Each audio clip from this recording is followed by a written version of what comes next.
Hey guys, tonight we're diving into the world's first epic financial meltdown, a time when grown adults in the Dutch Republic literally bet their life savings on flower bulbs. Not gold, not land, not even something sensible like livestock.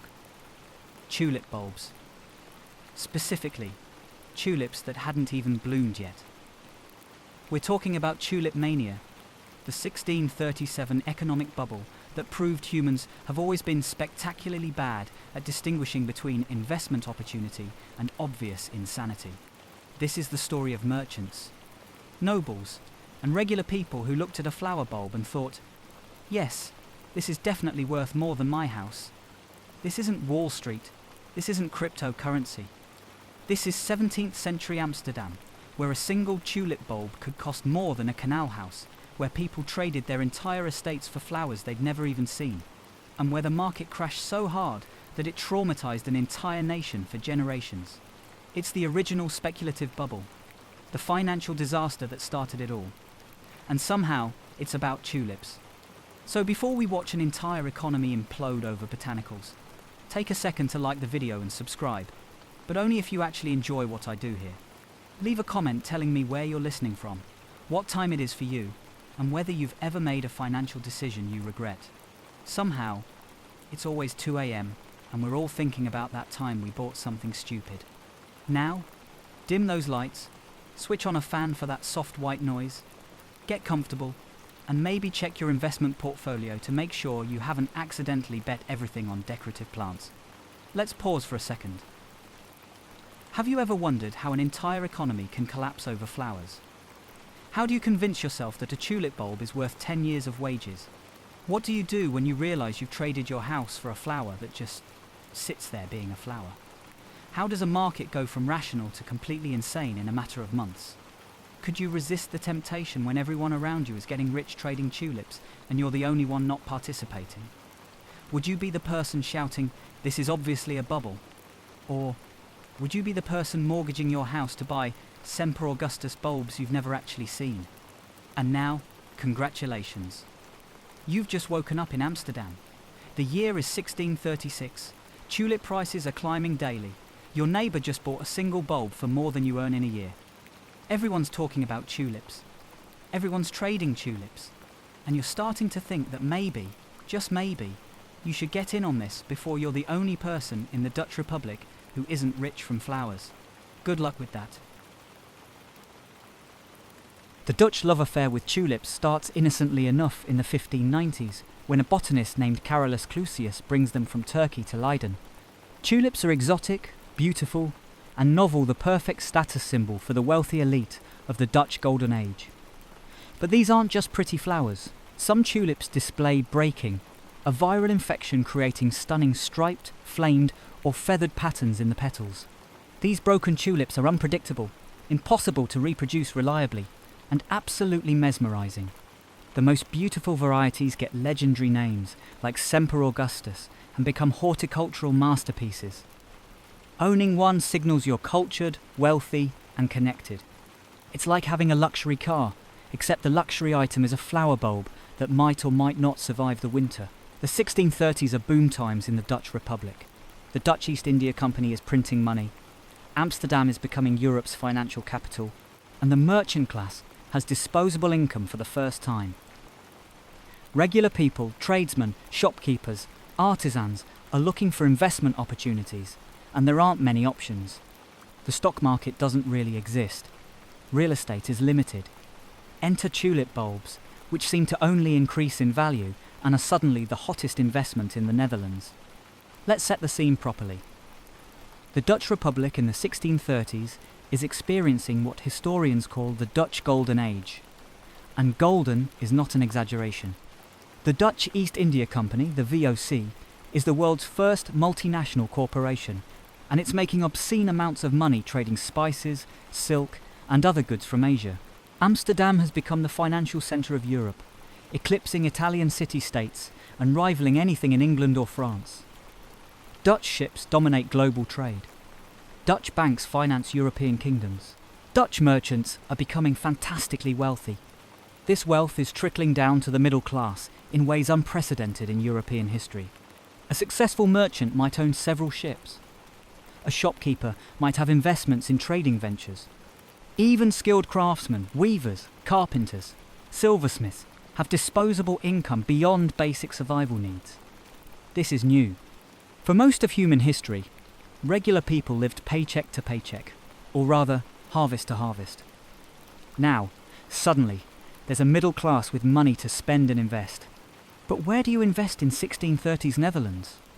Your options are limited. You could buy real estate, but Amsterdam is already built up and expensive. You could invest in trading voyages, but that requires substantial capital and connections.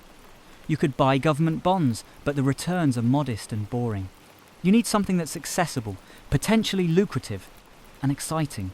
Something that makes you feel like you're participating in the prosperity of the age. Enter the tulip.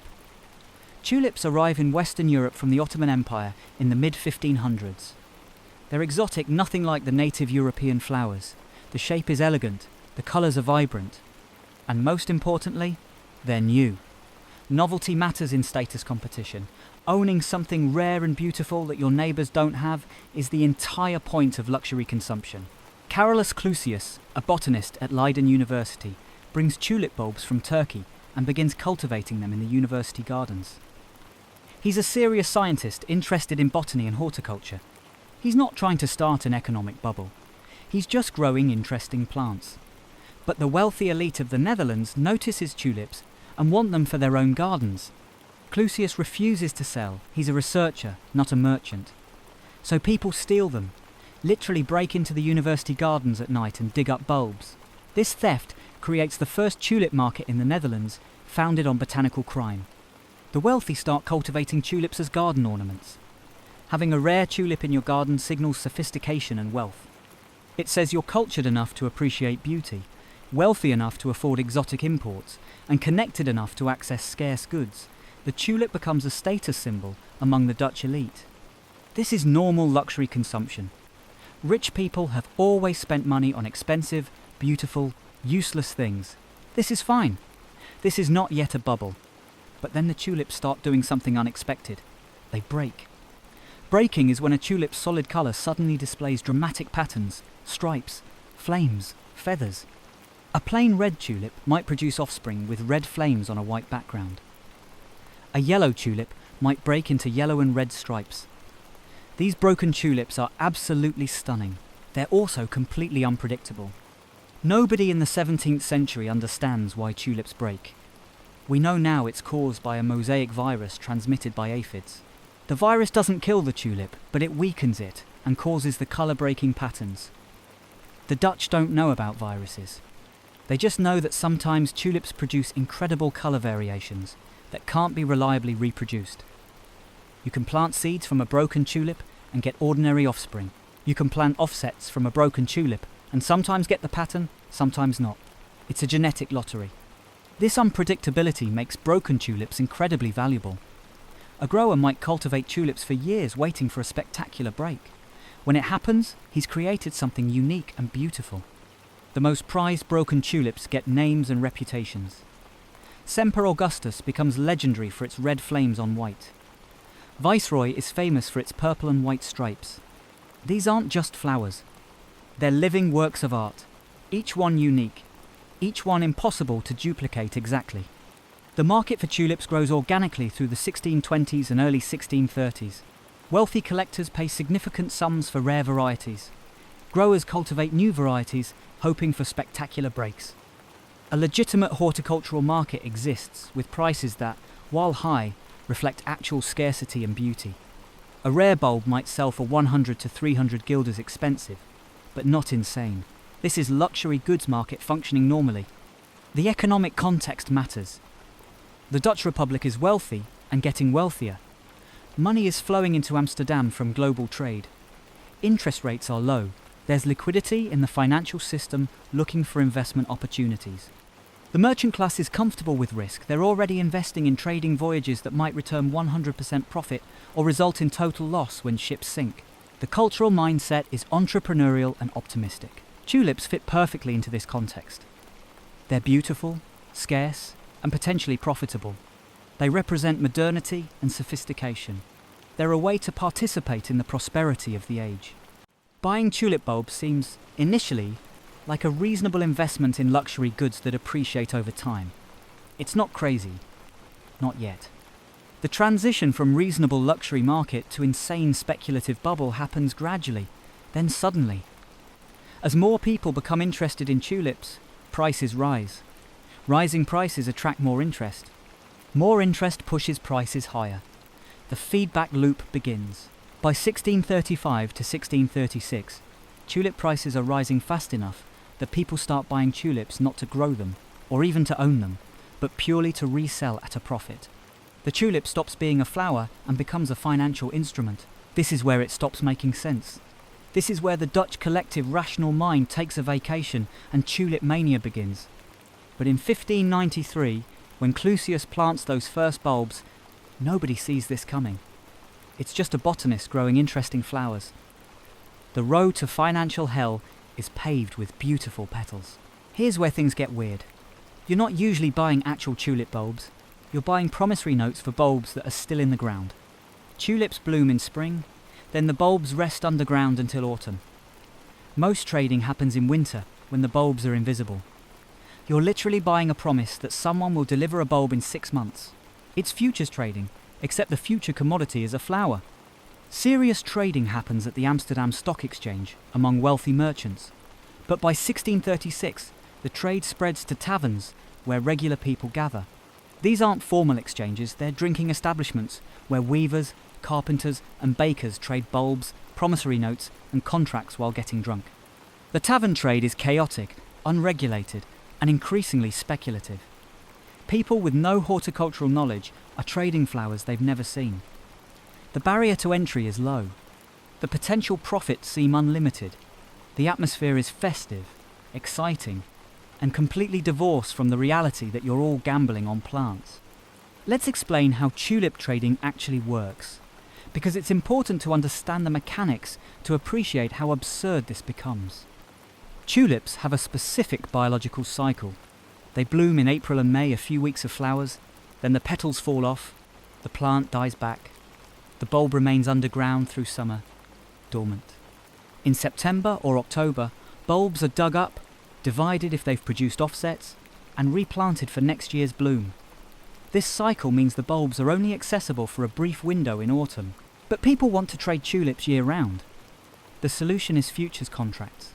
You agree to buy or sell a specific tulip bulb at a future date, usually autumn, when bulbs are dug up for a price agreed upon today. This is a promissory note. I promise to deliver one Admiraal demand tulip bulb in October 1636 for 500 guilders. The buyer pays a deposit, usually 10 to 25% of the total price. When autumn arrives and the bulb is delivered, the buyer pays the remainder. This system makes sense for actual growers and collectors. Growers can sell next year's crop before it's even harvested. Collectors can secure rare varieties in advance. It's forward planning that benefits both parties. This is legitimate futures trading, the kind that still happens in agricultural commodities today. But then the contracts themselves become tradable. You own a contract to buy a tulip for 500 guilders in October. In July, someone offers you 600 guilders for that contract. You sell it, pocketing 100 guilders profit. Now they own the contract. They never intended to grow tulips or even own a bulb. They bought the contract hoping to sell it for 700 guilders next month. The contract changes hands multiple times before October, each buyer hoping to profit from rising prices. This is where the abstraction becomes dangerous. People are trading contracts for tulips they've never seen, based on descriptions and reputations. You're buying a promise of a promise. The actual tulip, the physical plant, becomes irrelevant. You're speculating on price movements of a financial instrument that happens to be denominated in flower bulbs.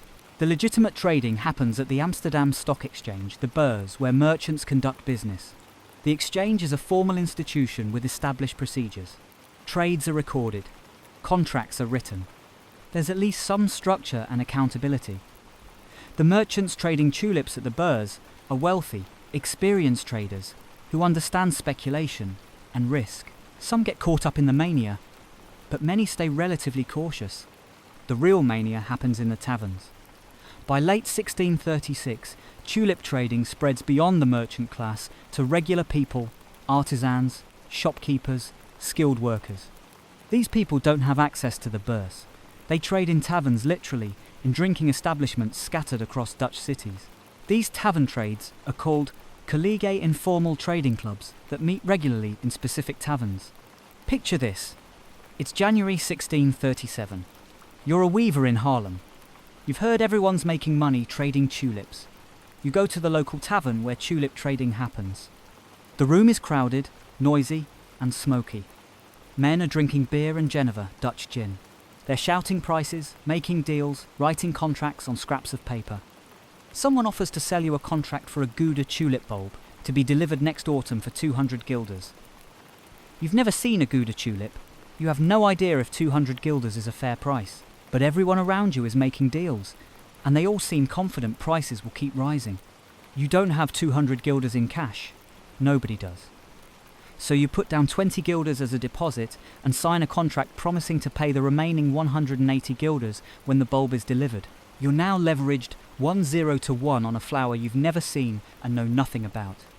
But if prices keep rising, and everyone says they will, you can sell this contract next month for 250 guilders. Pay off the 180 you owe, and walk away with a profit. It seems easy. It seems like everyone's doing it. The tavern trade is completely unregulated. There are no standardized contracts, no clearinghouse, no authority overseeing transactions. People write contracts in taverns, sometimes while drunk, describing tulips in vague terms. One offset of Admiraal van Enkhuizen, good quality, might be the entire contract. What qualifies as good quality? Who decides? What happens if the bulb delivered doesn't match the description? There are no established mechanisms for dispute resolution. The tavern traders often have no horticultural knowledge. They can't tell a viceroy from a Gouda, from a Semper Augustus. They're trading based on names and prices alone. Someone says a certain variety is rare and valuable. Everyone believes it, and prices rise accordingly. There's no way to verify scarcity or quality. The market is running on reputation, rumour, and collective belief. The psychological dynamic in the taverns is powerful. Trading happens publicly. When someone makes a profitable trade, everyone sees it. When prices rise, everyone celebrates. The atmosphere is euphoric. You're surrounded by people who are all convinced tulip prices will keep rising forever. Dissent is rare. Anyone suggesting prices might fall is dismissed as not understanding the market, not recognising the unique value of tulips, not seeing the obvious opportunity. The alcohol doesn't help. These are drinking establishments. People are making major financial decisions while intoxicated. They're signing contracts, committing hundreds or thousands of guilders' money they don't have in environments where judgment is impaired and social pressure is intense. It's a perfect storm of bad decision-making conditions. The trading also becomes highly social. The tulip traders form communities. They meet regularly at specific taverns. They develop friendships and networks. Trading tulips isn't just about making money, it's about being part of an exciting social scene. You're part of something new and modern. You're participating in the financial innovation of the age. The social rewards reinforce the financial speculation. Some people start styling themselves as tulip experts. They claim to understand which varieties will increase in value, which growers produce the best bulbs, which markets have the most liquidity.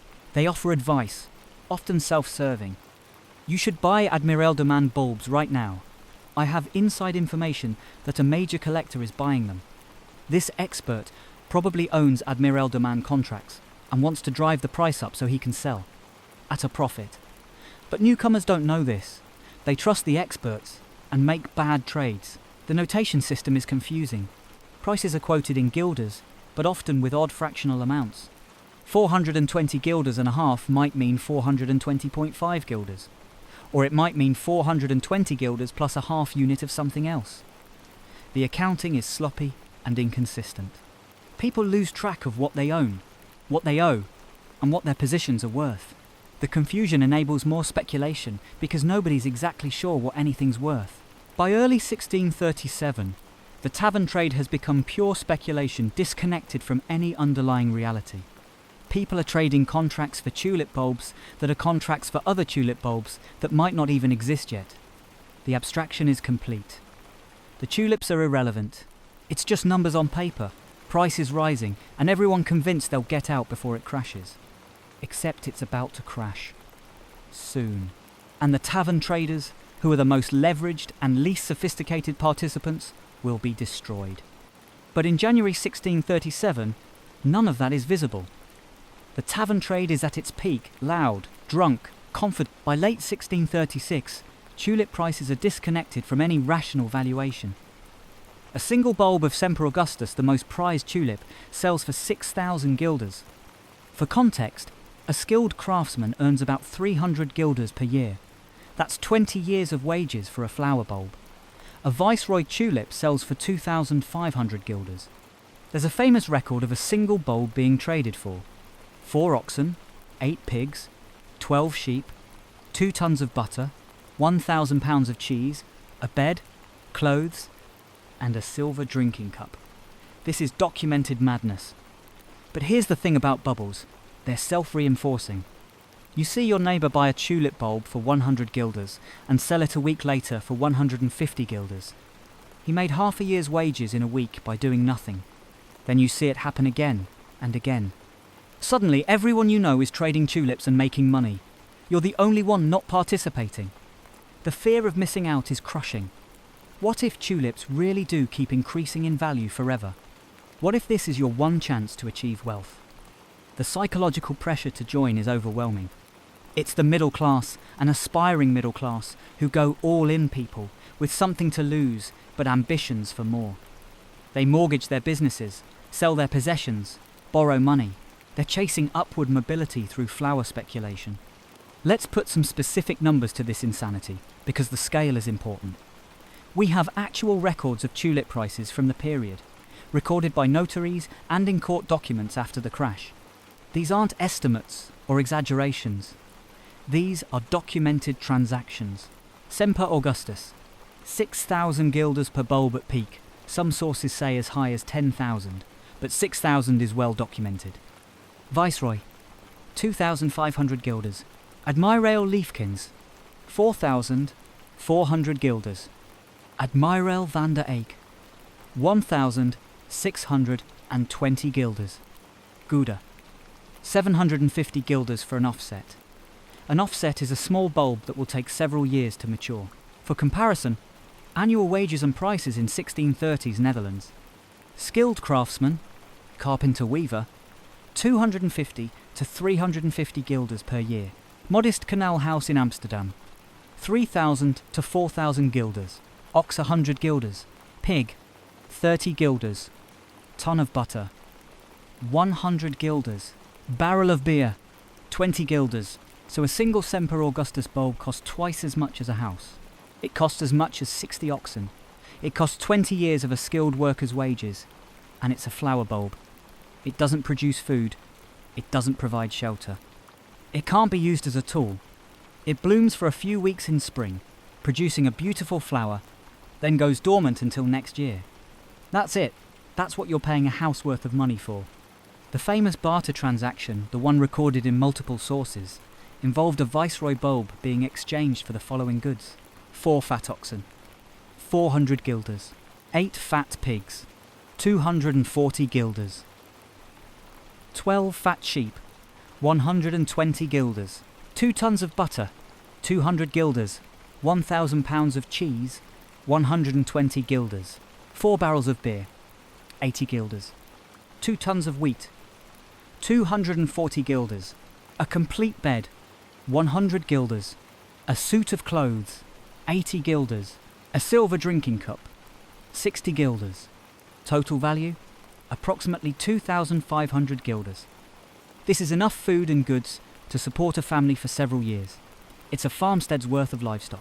It's enough wealth to start a business or buy a small house. And it's all traded for one tulip bulb. Why would anyone do this? The answer is expected future value. The person trading all these goods believes the tulip bulb will be worth even more in the future. If Viceroy bulbs are currently selling for 3,000 guilders, then trading 2,500 guilders worth of goods for one is a profitable trade. You can sell the bulb next month for 3,500 guilders, making 1,000 guilders profit. The math works out if prices keep rising. The price increases are exponential. A bulb worth 50 guilders in October might be worth 100 guilders in November, 200 guilders in December, 400 guilders in January. The appreciation is doubling monthly. People are tracking these prices obsessively. Tulip price lists circulate, showing the latest values. Traders memorize prices the way stock traders today memorize ticker symbols. The psychology driving this is powerful and universal. You're watching people around you get wealthy. Your neighbour, a carpenter who makes 300 guilders per year, just made 1,000 guilders in a month trading tulips. He's bought new clothes. He's talking about buying a bigger house. He's achieved upward social mobility through flower speculation. Meanwhile, you're still working your regular job for regular wages, watching opportunity pass you by. The fear of missing out is crushing. Every day you delay is a day you could have been making money. Every conversation revolves around tulips: who bought what, who sold what, which varieties are rising fastest. You're excluded from the main topic of social conversation because you don't participate. You feel left behind, foolish, overly cautious. Then there's the social proof. Everyone is doing it. Not just greedy speculators, regular people you know and trust, your friends, your neighbours, your co-workers. They all believe tulip prices will keep rising. The collective belief creates its own reality. When everyone believes something will increase in value, it does increase in value because demand increases. The belief becomes self-fulfilling, which reinforces the belief. The middle class is particularly vulnerable. The wealthy elite generally stay out of tulip mania. They're already rich and don't need risky speculation. The poor can't participate. They lack capital to invest. It's the middle class who go all in. These are people with modest savings, established businesses, steady incomes. They have something to lose, but they also have ambitions for more. They see tulips as their path to wealth, their chance to join the upper class. The financial mechanics make it easier to participate than it should be. You don't need full payment up front. You put down 10 to 25% as a deposit and promise to pay the rest later. This leverage means a small amount of capital can control a large position. You might have 200 guilders in savings. That lets you control 1,000 guilders worth of tulip contracts. If prices rise 50%, you've doubled your money. The leverage amplifies gains and amplifies losses, though nobody's thinking about losses in late 1636. People start mortgaging their businesses and homes to raise capital for tulip trading. A shopkeeper takes out a loan against his shop, using the money to buy tulip contracts. A craftsman sells his tools, his means of livelihood, to invest in tulips. This is insane levels of risk, but it seems reasonable when everyone around you is doing it and profiting. The rationalization is elaborate. People convince themselves this isn't speculation, it's investment in genuine scarcity. Tulips are beautiful, rare, and internationally desired. Surely wealthy collectors in France, England, and elsewhere will pay premium prices for Dutch tulips. The market is just recognizing tulips' true value. This isn't a bubble, it's price discovery. The tulip market is maturing and prices are reaching their proper level. These are the things people tell themselves to justify increasingly risky decisions. Some people recognize it's madness but participate anyway. They know it's a bubble but think they can get out before it pops.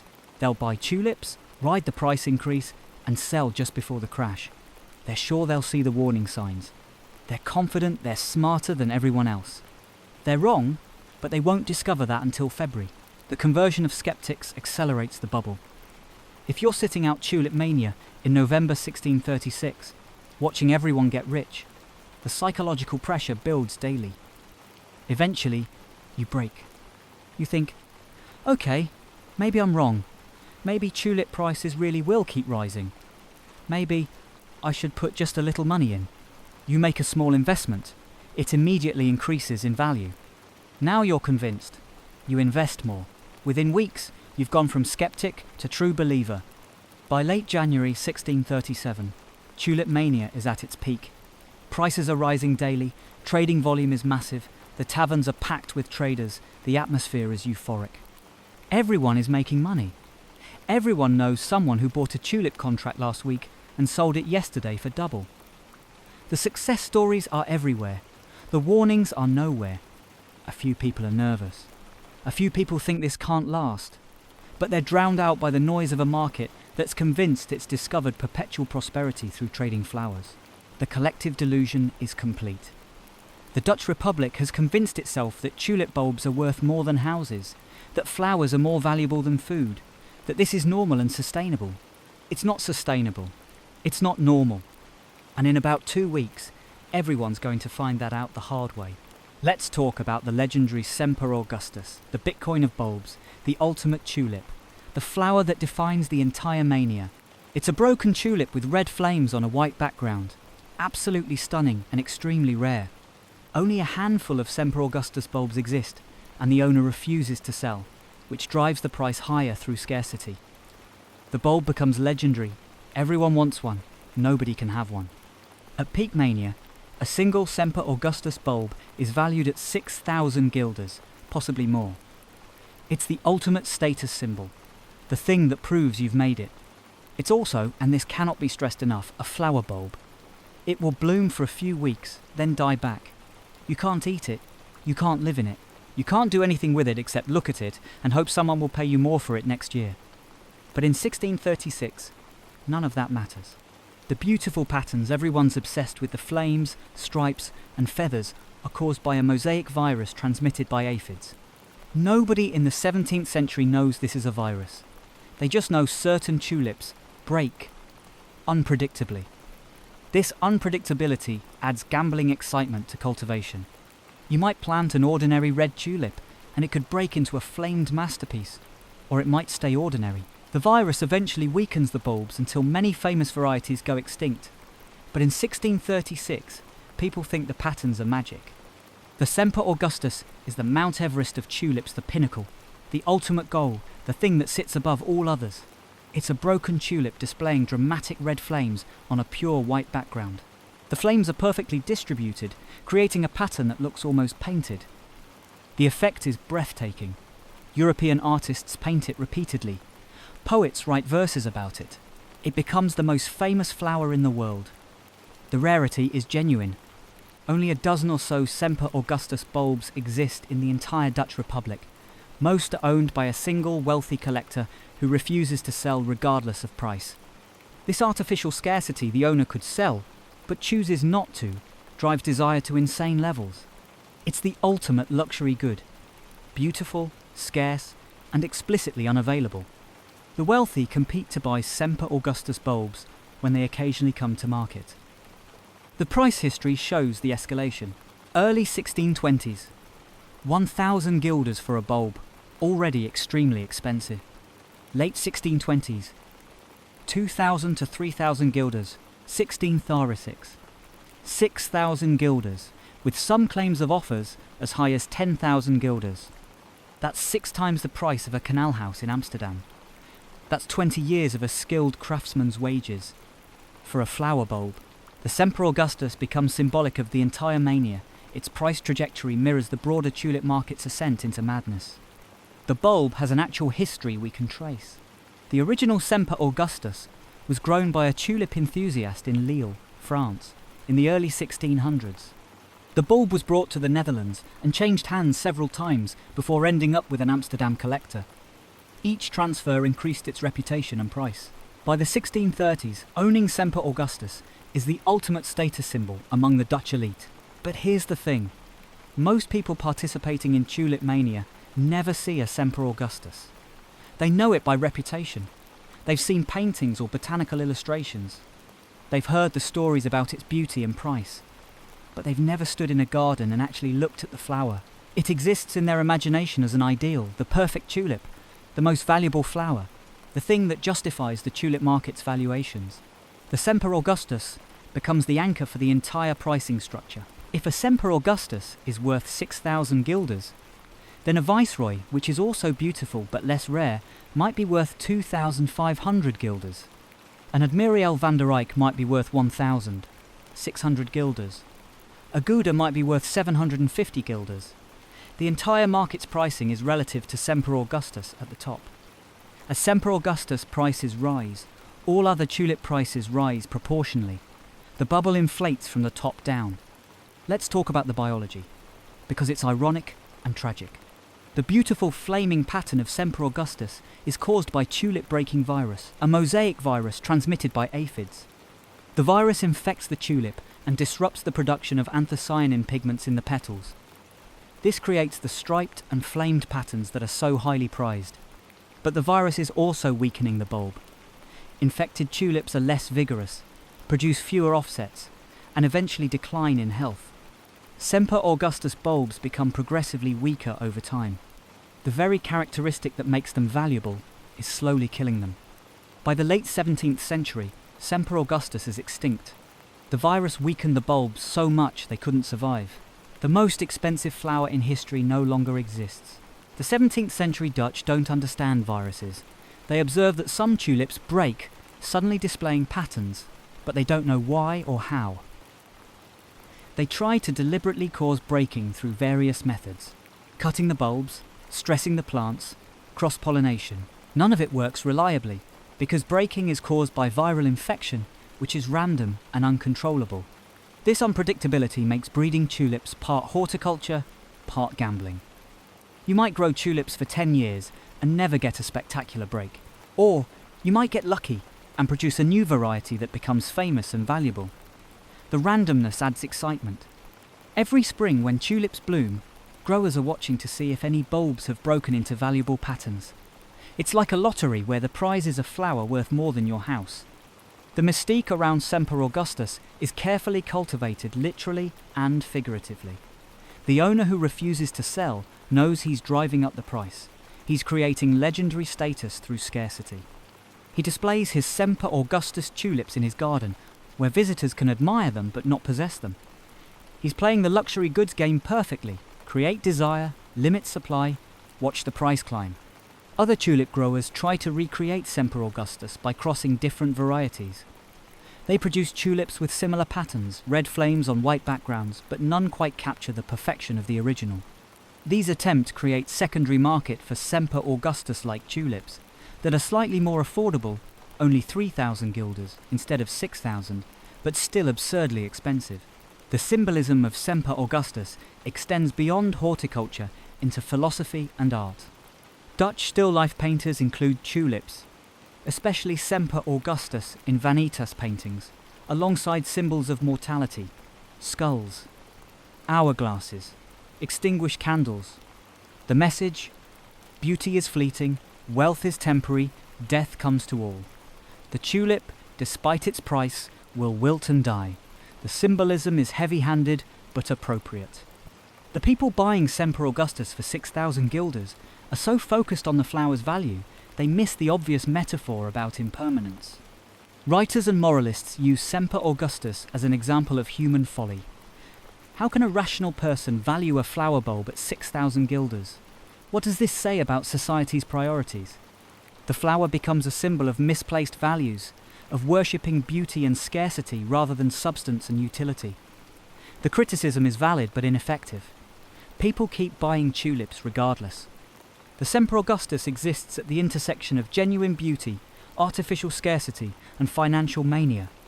It's truly beautiful, the paintings don't lie about that. It's genuinely rare, only a handful of bulbs exist. But the price is insane, disconnected from any rational valuation.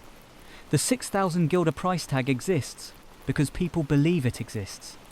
The value is collective delusion, self-reinforcing belief that this flower is worth an amount that could buy a house, feed a family for a decade, or start a business. When the market crashes in February 1637, Semper Augustus prices collapse like everything else. A bulb worth 6,000 guilders in January is worth maybe 500 guilders in March, still expensive, but 90% below peak. The people who bought Semper Augustus bulbs at peak prices, and some people did, signing contracts for delivery later that year, are financially destroyed. They've committed to paying 6,000 guilders for something now worth a fraction of that. Today, Semper Augustus is extinct. The virus that made it beautiful also made it weak. The bulbs eventually succumbed to disease and died out. We have paintings and botanical illustrations showing what it looked like, but no living specimens exist. The most expensive flower in history is now only a memory, recorded in art and historical documents. The thousands of guilders people paid for Semper Augustus bulbs bought them nothing permanent. The beauty was temporary, the loss was permanent. The Semper Augustus is the perfect symbol of Tulip Mania. Beautiful, overvalued, fragile, and ultimately doomed. It's a cautionary tale about the nature of value, the danger of speculation, and the human tendency to confuse price with worth. It's also, let's not forget, just a flower. A very pretty flower, but still just a flower. That someone paid 6,000 guilders for, it remains one of history's most expensive mistakes. Most tulip trades are conducted through contracts, promissory notes agreeing to buy or sell a bulb at a future date for a specified price. These contracts are bought and sold like securities. You might own a contract to buy a tulip for 200 guilders in 6 months. If you think the price will rise, you hold the contract. If someone offers 250 guilders for your contract today, you sell. The contract changes hands multiple times before the actual bulb is ever delivered, if it's ever delivered. Many contracts are purely speculative, with no intention of actual bulb transfer. It's financial abstraction built on flowers. By January 1637, some people are starting to feel uneasy. The prices are absurd. The trading has become pure speculation, disconnected from any underlying value. Smart traders start to wonder, what happens if prices stop rising? What happens if people want to actually collect on their contracts? What happens if someone tries to sell and nobody wants to buy? These are uncomfortable questions that get drowned out by the excitement of everyone still making money. The euphoria is too strong. The mania continues. But the seeds of doubt are planted, and they're about to sprout faster than any tulip. Let's examine the contract system in detail, because understanding it explains why the crash is so catastrophic when it comes. The tulip market runs on paper promises, and when those promises can't be fulfilled, everything collapses. A typical tulip contract looks like this. I, Jan de Vries, weaver, agree to purchase from Peter Janssen, tulip grower, 1 bulb of Admirael Liefkens tulip, to be delivered in September 1637 for the sum of 800 guilders. I provide 80 guilders deposit today. The remaining 720 guilders to be paid upon delivery. This is a futures contract. Jan is buying something that doesn't exist, yet the bulb is currently underground and won't be dug up until autumn. Peter promises to deliver. Jan promises to pay. The contract is legally binding, witnessed by a notary, or at least by people present at the tavern where the deal was made. But here's where it gets complicated. Jan doesn't necessarily want a tulip bulb. He wants to profit from rising tulip prices. So next month, when Admiral Liefkens bulbs are trading for 1,000 guilders, Jan finds someone else, let's call him Klaas, and sells the contract to him for 950 guilders. Jan's profit, 950 minus his 80 guilder deposit, equals 870 guilders. He's made more than a year's wages without ever seeing a tulip. Klaas now owns the contract. He's obligated to pay Peter 720 guilders in September and take delivery of the bulb. But Klaas also doesn't want the bulb. He's speculating too. He holds the contract for 3 weeks, and then Admirael Liefkens' prices hit 1,200 guilders. He sells the contract to Dirk for 1,150 guilders, making 200 guilders profit. This can continue indefinitely. The contract passes through multiple hands. 5, 10, 15 different traders might own this contract before September arrives. Each one paid more than the last. Each one planned to sell for even more. Nobody except maybe Peter, the original grower, intends to actually deliver or receive a tulip bulb. It's pure financial speculation. The problem emerges when you consider what happens in September when the contract matures. At that point, whoever owns the contract is obligated to pay 720 guilders to Peter and take delivery of the bulb. If Admirael Liefkens' bulbs are trading for 1,500 guilders, no problem, the final contract holder can sell the bulb immediately for 1,500, pay the 720 and profit 780 guilders. But what if prices have fallen? What if Admirael Liefkens' bulbs are now trading for 400 guilders? The final contract holder is obligated to pay 720 guilders for something worth 400 guilders. That's a 320 guilder loss. Can he refuse to complete the transaction? Can he sue? Can he declare the contract void? These questions haven't been answered because prices have only gone up. The legal system hasn't dealt with mass contract defaults because they haven't happened yet. The contracts are poorly standardised. There's no central clearinghouse. Different notaries write contracts differently. Tavern trades might be recorded on scraps of paper with minimal detail. One good Gouda bulb might be the entire description. What qualifies as good? Who judges?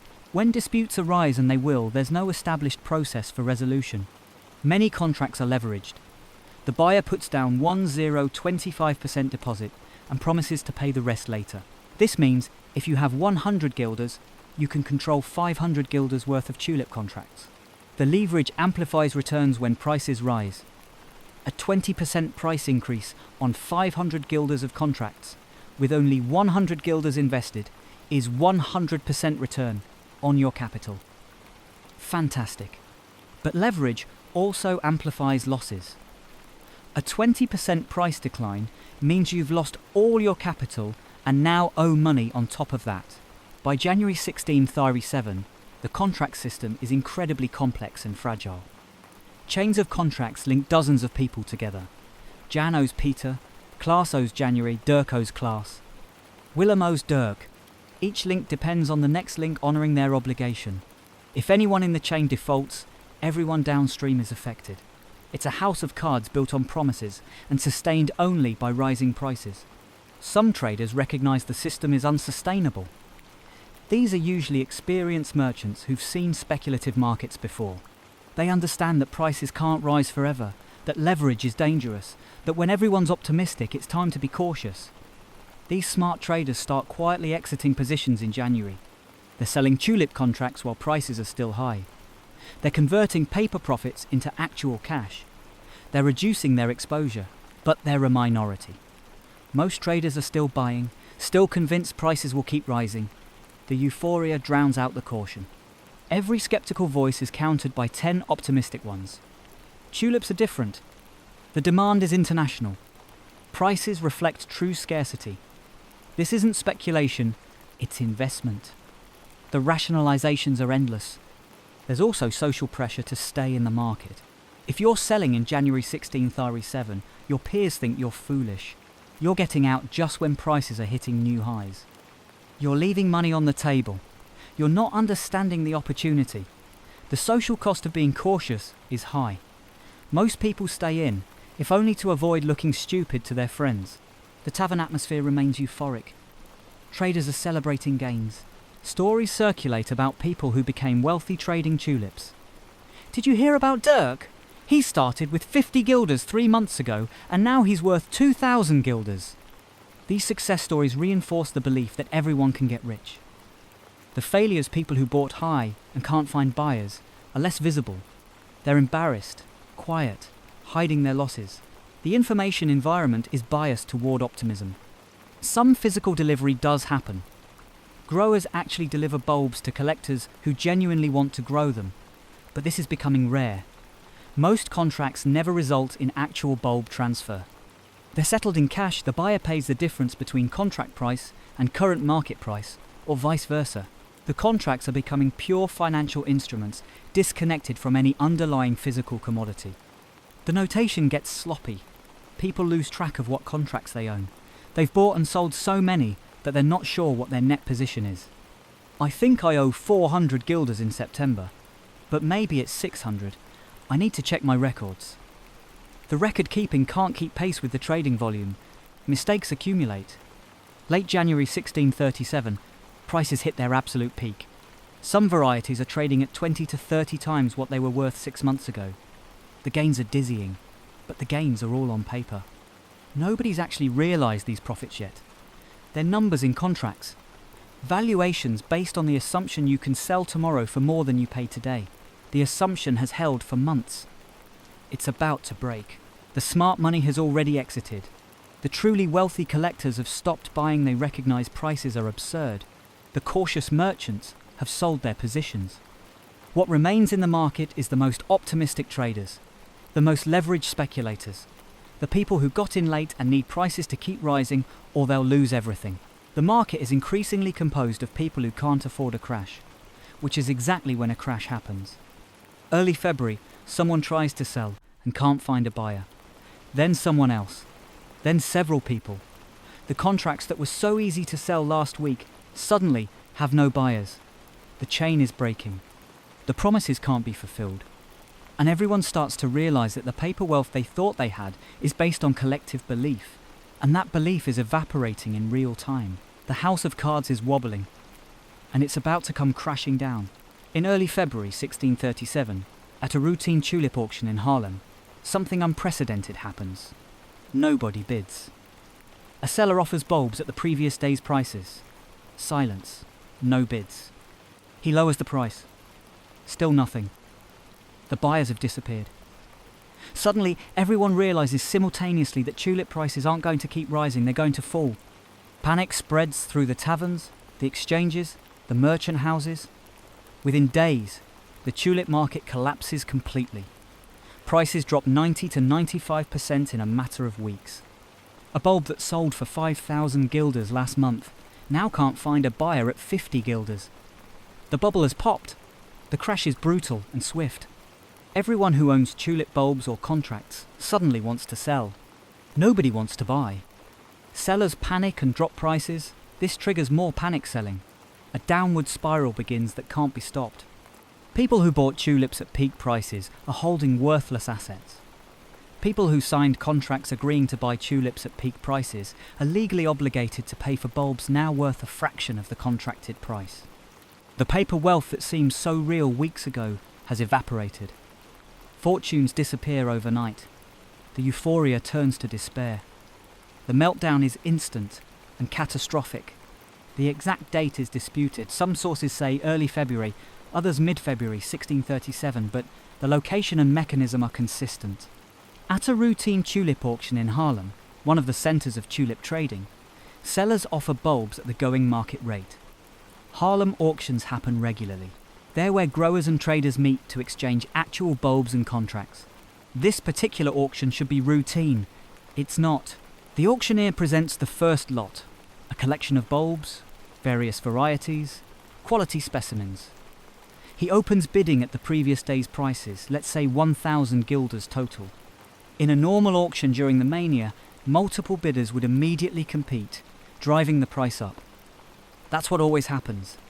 That's what's supposed to happen. Silence. Nobody bids. The auctioneer tries again.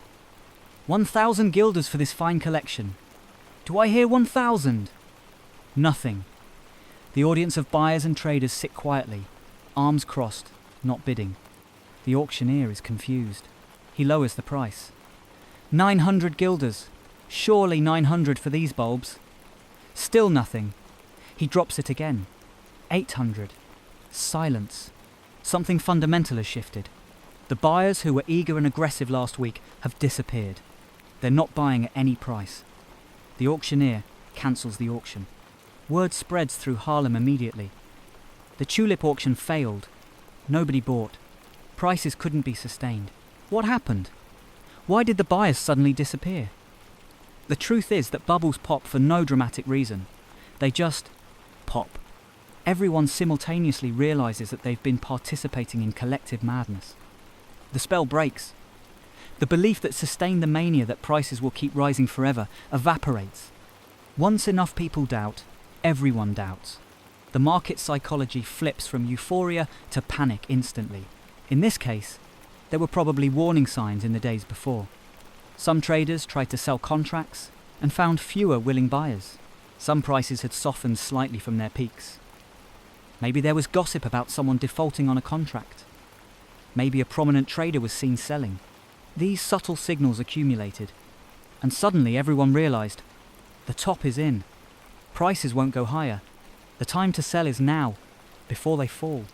The failed auction is the visible break, but the psychological turning point probably happened in the preceding days. By the time of the auction, the smart money had already decided not to buy. The auction failure is the moment everyone else realizes it's over. News travels fast through the interconnected network of tulip traders. Haarlem to Amsterdam is only 12 miles. By evening, traders in Amsterdam know the Haarlem auction failed. By the next day, traders in Utrecht, Leiden, Rotterdam know.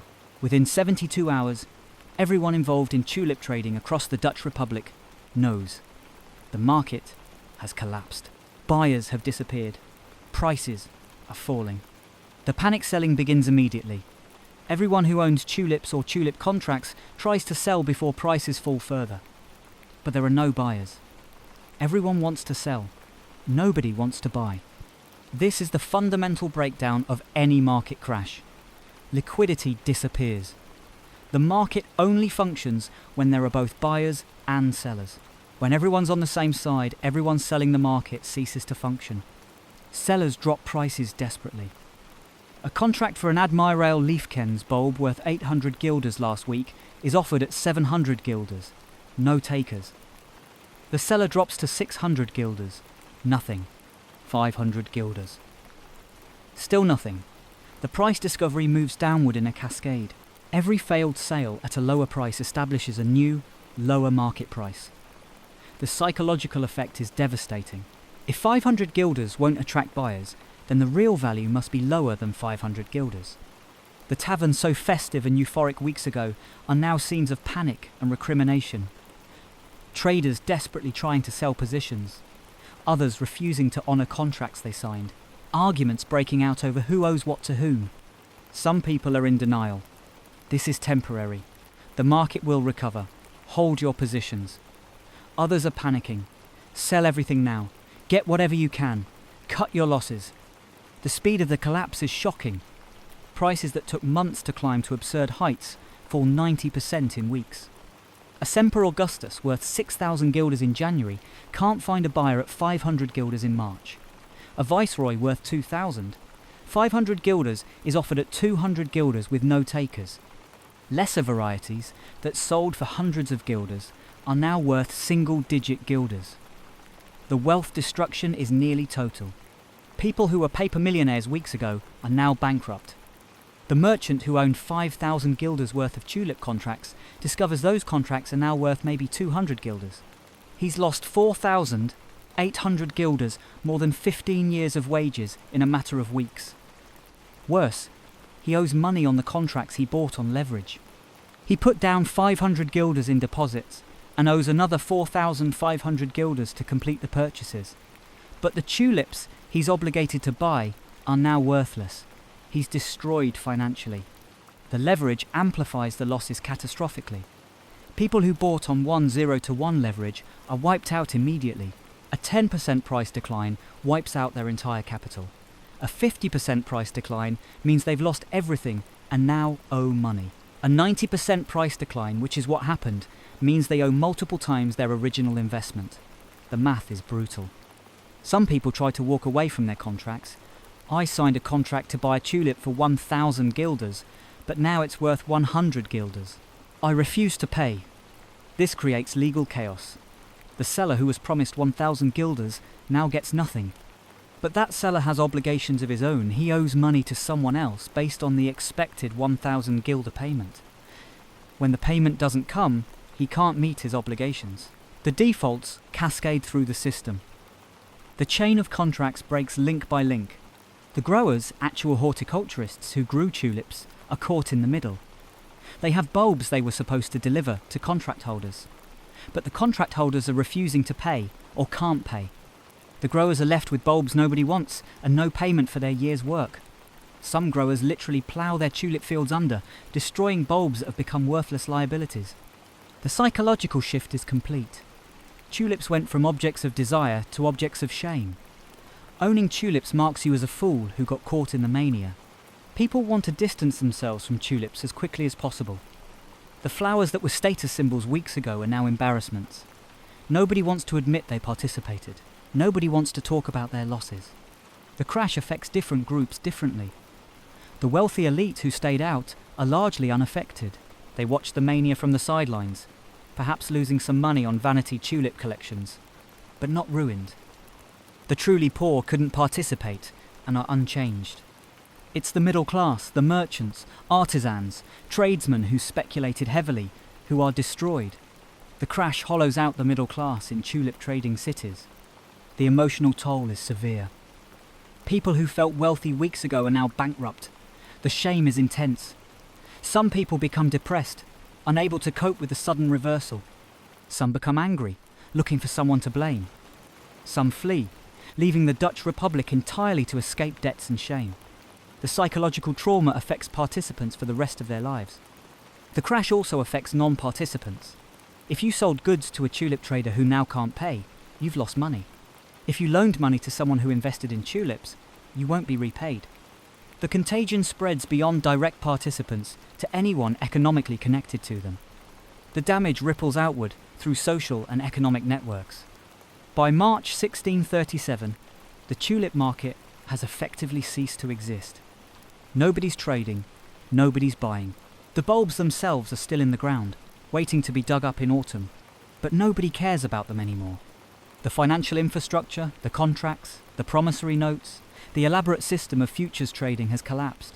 All that remains is the legal and financial wreckage. The February crash is one of history's first documented market crashes, and it displays all the characteristics that will appear in every crash since. The sudden loss of confidence, the disappearance of buyers, the panic selling, the cascade of falling prices, the defaults and bankruptcies, the psychological devastation. The specifics are unique to tulips in 17th century Netherlands. The pattern is universal and timeless. The music stopped. The dancing ended. And everyone was left standing in a room full of worthless flower bulbs, wondering how they all convinced themselves this was a good idea. The collapse creates a legal disaster that makes modern bankruptcy courts look organised. Thousands of contracts exist with people obligated to buy or sell tulips at prices that no longer reflect reality. Someone contracted to buy a bulb for 2,000 guilders now faces paying for something worth 50 guilders. Sellers demand payment, buyers refuse to pay. Lawsuits explode. The Dutch courts are overwhelmed with litigation. The legal system has no precedent for handling a speculative bubble collapse. People are financially destroyed. Merchants who mortgaged their homes to buy tulips now owe more than their homes are worth, and their tulips are worthless. Businesses that invested capital in tulips face bankruptcy. Families lose generational wealth. Some people literally sold everything for tulips and are left with bulbs nobody wants and debts they can't pay. Bankruptcy proceedings dominate courts for years. Some people flee the country to escape debts. Eventually, most contracts are declared unenforceable. They're treated as gambling debts rather than legitimate contracts. This saves some buyers from ruin, but means sellers get nothing. Everyone loses except the lawyers. After the crash, everyone involved feels profound shame. Admitting you traded tulips becomes embarrassing. The Dutch develop a cultural aversion to speculation that lasts generations. Moralists and clergy use Tulip Mania as a cautionary tale about greed and vanity. The tulip becomes a symbol of folly rather than beauty. Let's examine the legal catastrophe in detail, because it's a preview of every financial crisis that follows. When a speculative bubble pops, the legal system is suddenly expected to sort out thousands of contracts written during collective insanity. The fundamental legal question is simple. Are tulip contracts enforceable? If Jan signed a contract in January, agreeing to buy a tulip bulb for 1,000 guilders in September, is he legally obligated to pay 1,000 guilders even though the bulb is now worth 100 guilders? The seller says yes, a contract is a contract. The buyer says no, this was gambling, not legitimate commerce. Dutch courts in 1637 are not equipped to handle this. There's no precedent for a speculative bubble collapse. The legal system is designed for straightforward commercial disputes. Someone didn't deliver goods, someone didn't pay for services, someone breached a clear contract. Tulip Mania is different. Both parties entered contracts voluntarily. Both parties understood or should have understood the risks. But the contracts were written during a collective delusion where everyone believed prices would keep rising forever. The litigation explodes immediately. In Amsterdam alone, hundreds of lawsuits are filed in the months after the crash. In Haarlem, the courts are so overwhelmed they have to hire additional staff. Every tulip trade that went bad becomes a lawsuit. Someone contracted to buy at peak prices and now refuses to pay. Someone sold at low prices and wants the contract voided so they can sell again at, well, at any price. Because there are no buyers at any price. The first wave of lawsuits is sellers suing buyers for non-payment. You contracted to buy this tulip for 1,000 guilders. The bulb is ready for delivery. Pay up. The buyer's defense is usually, the bulb is now worth 100 guilders. I'm not paying 1,000 guilders for something worth 100 guilders. That's insane. The seller's counter, the price doesn't matter. You signed a contract. Honor it. The courts face a dilemma. If they enforce the contracts, thousands of middle-class citizens will be bankrupted. Families will lose homes. Businesses will close. The social disruption will be severe. But if they don't enforce the contracts, what does that say about the sanctity of contracts? If contracts can be voided simply because they turned out badly, what does that mean for commercial law? The courts are caught between social necessity and legal principle. Different courts handle it differently, creating inconsistency. Some judges enforce contracts strictly. You signed it, you pay. These judgments bankrupt the buyers but satisfy legal principle. Other judges void contracts, treating them as gambling debts that aren't legally enforceable under Dutch law. Gambling debts were not enforceable. You couldn't sue someone for money lost in a card game. If tulip trading was gambling, these contracts shouldn't be enforceable either. The City Council of Amsterdam steps in, trying to create a unified solution. In February 1637, they issue a decree, essentially declaring most tulip contracts void. The decree states that contracts signed after November 30, 1636, the height of the mania, are unenforceable. They're gambling debts, not legitimate commercial contracts. This means buyers who signed contracts in December and January don't have to pay. Sellers who expected payment get nothing. This solves one problem and creates another. Buyers are saved from bankruptcy. But sellers who were counting on payment to meet their own obligations are now stuck. The seller who expected 1,000 guilders from a contract can't collect that money. So he can't pay the 800 guilders he owes someone else, so that person can't pay their obligation, and so on. The chain reaction of defaults continues. Some contracts predating November 30 are still enforceable, creating a two-tier system. If you signed your contract in October, you have to pay. If you signed in December, you're off the hook. This seems arbitrary both with tulip speculation. Both lost money, but it's the compromise the city reaches. Nobody's happy with it, but it's better than total legal chaos. The actual enforcement is weak. Even when courts order payment, the buyers often can't pay. You can't get blood from a stone. A court orders Jan to pay 1,000 guilders. Jan doesn't have 1,000 guilders. His assets are worthless tulip contracts. The court can seize his property, his house, his business, but that creates more problems. If Jan's business is closed, he can't earn money to pay debts, and his employees lose their jobs. The ripple effects multiply. Bankruptcy becomes common. Merchants who were solvent and respectable in January are bankrupt by March. The shame is intense. Bankruptcy carries social stigma. You've failed as a business person. You can't meet your obligations. You're unreliable and untrustworthy. Many bankrupt tulip traders are social pariahs in their communities. Some flee to other cities or countries where their bankruptcy isn't known. They start over with nothing, hoping to rebuild their reputations. The bankruptcies affect families for generations. A merchant bankrupted by tulips can't pass on wealth to his children. The family drops in social class. The sons can't maintain the family business. The daughters have no dowries, making them less marriageable. The financial destruction echoes through families for decades. Grandchildren in the 1670s are still affected by grandparents' tulip speculation in 1637. The emotional toll is severe. People who lost everything suffer depression, anxiety, and shame. Some turn to alcohol to cope. Some become reclusive, unable to face their communities. There are reports, possibly exaggerated, of suicides. Whether or not people actually killed themselves over tulip losses, the fact that such reports exist indicates how traumatic the crash was. The anger is widespread and needs a target. People blame tulip traders for causing the crisis. They blame speculators for driving prices to insane levels. They blame the growers for encouraging speculation. They blame tavern owners for hosting the trades. They blame government for not stopping it. Everyone's looking for someone else to fault. The truth that everyone participated voluntarily in collective delusion is harder to accept than finding a scapegoat. Moralists and clergy have a field day. Sermons condemn tulip trading as greed and vanity. Pamphlets are published warning against speculation.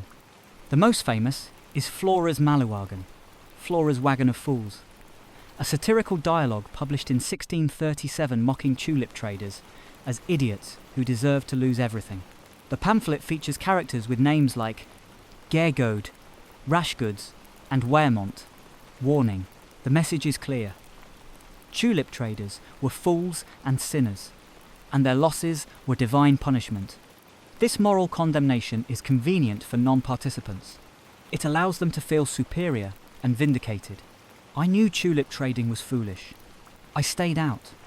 I was smarter and more moral than those greedy speculators. This narrative becomes dominant. Tulip Mania was a moral failure by greedy, vain people who got what they deserved. The reality that normal people got caught up in collective enthusiasm and made understandable, if wrong, decisions is less satisfying than a morality tale. The cultural impact lasts for generations. The Dutch develop a reputation for conservative, cautious business practices.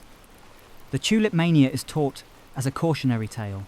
Dutch parents warn children against speculation and get-rich-quick schemes by referencing tulips. "Don't be like the tulip traders" becomes a cultural saying. The national aversion to speculative risk is partly a response to the trauma of 1637. Paintings from the period reflect this. Dutch still-life artists include tulips in vanitas paintings, artworks reminding viewers of mortality and the fleeting nature of earthly pleasures.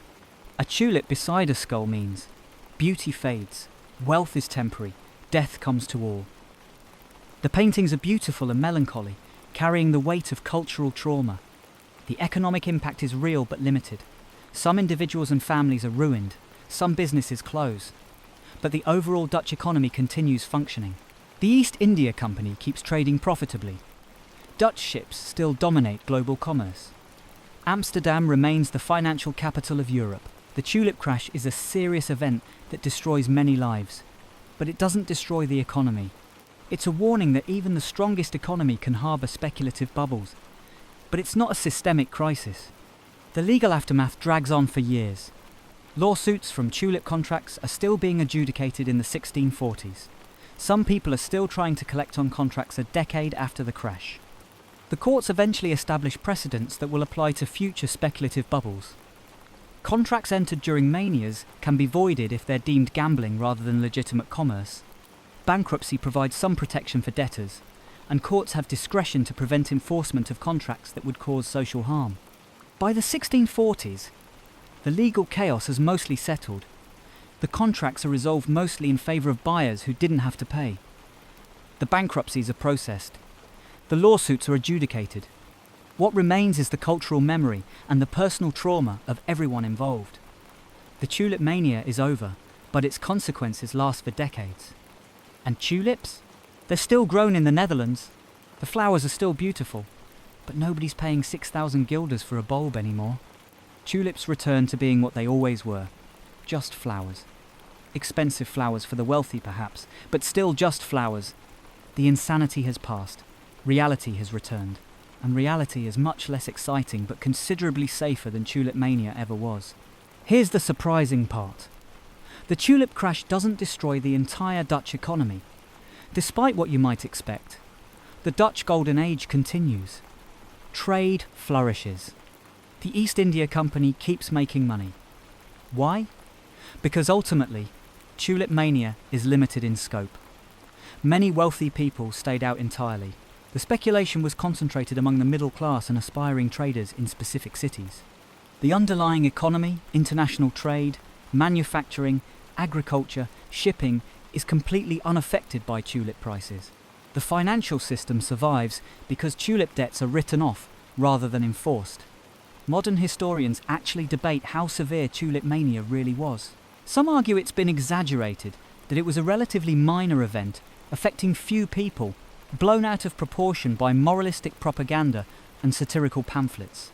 Other historians maintain the mania was real and significant, pointing to price records, legal cases, and contemporary accounts. The truth is probably somewhere in the middle. Tulip Mania happened, prices did reach absurd levels, Many people were affected and financially ruined, but it didn't bring down the entire economy. For the individuals who lost everything, though, the economy's survival is cold comfort. They're still bankrupt, still shamed, still traumatized by the experience of watching their life savings evaporate over flowers.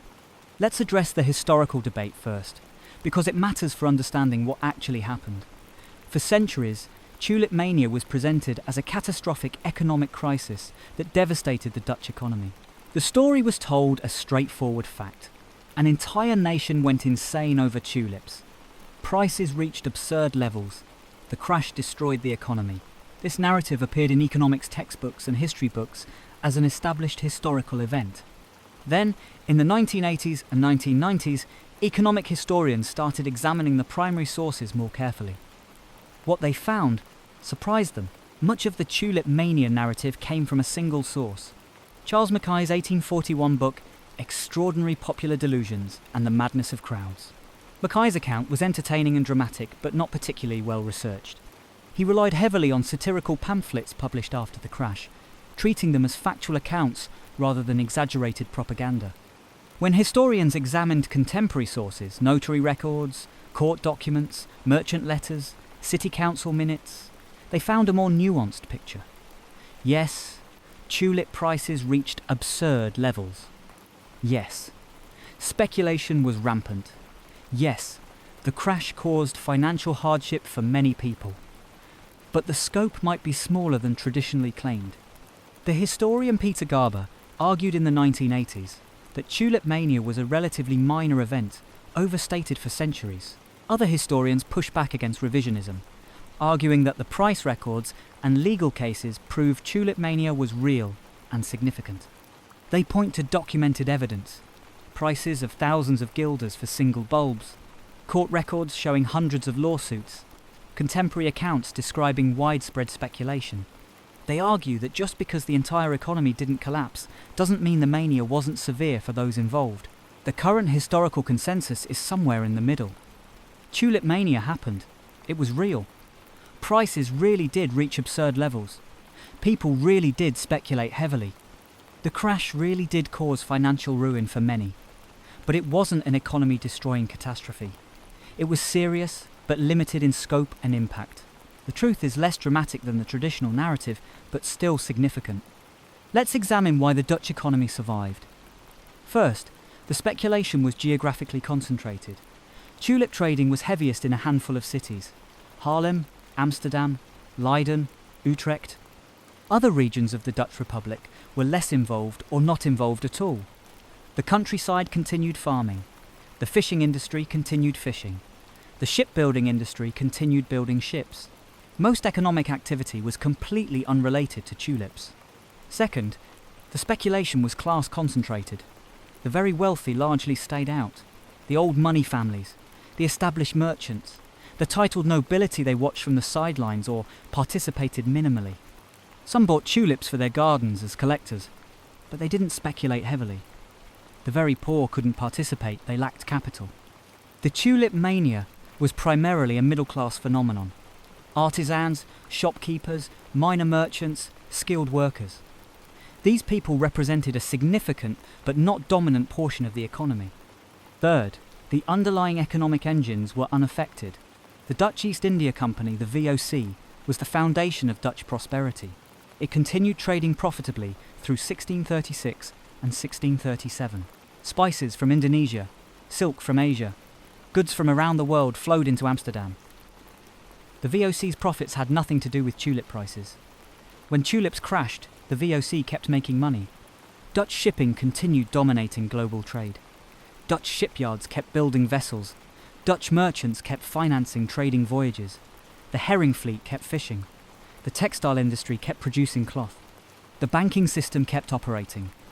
The infrastructure of Dutch economic power was untouched by Tulip Mania, because that infrastructure was based on real goods, real trade, real production, not flower bulb speculation.